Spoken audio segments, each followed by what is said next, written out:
السلام عليكم. لا تنسوا الاعجاب بالفيديو والاشتراك في القناة تشجيعا لنا لنستمر بنشر المزيد إن شاء الله.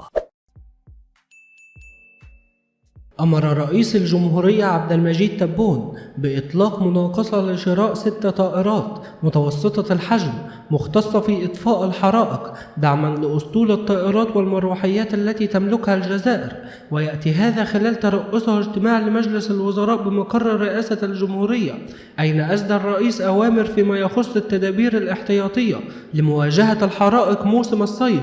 وحسب بيان لرئاسة الجمهورية المتضمن نتائج الاجتماع، فقد شدد رئيس الجمهورية أن التمكن من مواجهة حرائق الغابات بنجاح يقتضي نظام يقظة فعالة يطلق الإنذار مع تحديد دقيق لنقاط التدخل للسيطرة على النيران قبل توسع نطاقها. كما وجه الرئيس الحكومة باستعمال أحدث التكنولوجيات المصنعة محليا خلال موسم الصيف لحراسة المساحات الغابية. وأمر رئيس الجمهورية أيضا بإطلاق مناقصة لفائدة المؤسسات الناشئة من أجل عصرنة وسائل وتجهيزات مراقبة الغطاء الغابي عن طريق طائرات الدرون، والتنسيق مع قيادة أركان الجيش الوطني الشعبي لتسهيل هذه العمليات الحيوية والسيطرة على هذه الظاهرة.